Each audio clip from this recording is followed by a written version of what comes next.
এবার বাংলাদেশের হয়ে ট্রায়াল দিতে সুইডেন থেকে আসছেন নাভিদ ওয়ালিউল্লাহ। বয়সভিত্তিক অনেক ফুটবলারই বাংলাদেশের হয়ে খেলার জন্য তারা আগ্রহ প্রকাশ করেছেন। তাদের মধ্যে একজন নাভিদ ওয়ালিউল্লাহ। সাম্প্রতিক সময়ে হামজার কারণেই বাংলাদেশ ফুটবলে বইছে আনন্দের সুবাতাস। মূলত হামজার পথ অনুসরণ করেই তারা দেশে আসার জন্য আগ্রহ দেখাচ্ছে। সুইডেনে খেলা নাভিদও তার ব্যতিক্রম নয়। সুইডেন 4th ডিভিশনের ক্লাব মার্স্ট্রা আইকেতে খেলেন ফুটবলার নাভিদ ওয়ালিউল্লাহ। তার মূল লক্ষ্য ট্রায়ালে ভালো করার মাধ্যমে আসন্ন অনূর্ধ্ব-19 সাব চ্যাম্পিয়নশিপের স্কোয়াডে জায়গা করে নেওয়া। নাভিদের মূল প্লেইং পজিশন নাম্বার 9।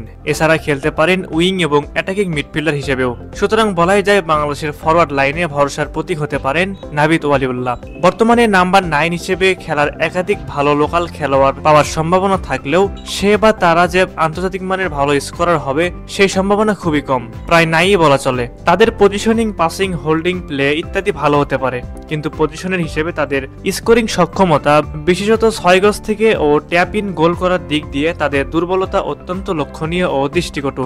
সেই জায়গায় নাভিদ হতে পারেন ভালো অপশন। হামজাকে অনুসরণ করা এই ফুটবলারকে পাওয়া গেলে দেশের ফুটবলের উন্নতি সাধনে বেশ কার্যকরী ভূমিকা পালন করবে। বাংলাদেশের ফুটবলে হামজার ইম্প্যাক্ট কতটা তা আমরা সবাই টের পেয়েছি। দেশের ফুটবল দাঁড়িয়েছে নতুন এক যুগের সূচনা লগ্নে।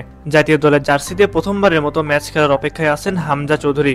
জাতীয় দলের হয়ে হামজা ম্যাচ খেলতে নামলেই নতুন ইতিহাস তৈরি হবে। তিনি হবেন বিশ্বের শীর্ষ 5 লিগের একটাই খেলা প্রথম বাংলাদেশি ফুটবলার। ইংলিশ প্রিমিয়ার লিগের সাবেক চ্যাম্পিয়ন লেস্টার সিটির এই ডিফেন্সিভ মিডফিল্ডার ইংল্যান্ডের বয়সভিত্তিক দলে খেললেও জাতীয় দল হিসেবে বেছে নিয়েছেন বাংলাদেশকে। তাই তো বলাই যায় নাভিদ ওয়ালিউল্লাহকে যদি জাতীয় দলে পাওয়া যেত তাহলে বাংলাদেশ হয়ে উঠত অদম্য শক্তিশালী একটি দল। এখন দেখার বিষয় বাংলাদেশ ফুটবল ফেডারেশনের সভাপতি কি করতে পারেন, কেননা পুরো বিষয়টা রয়েছে বাহফের অধীনে। প্রিয় দর্শক, আপনাদের কাছে কি মনে হয় নাভিদ ওয়ালিউল্লাহকে কি জাতীয় দলে দেখা যাবে?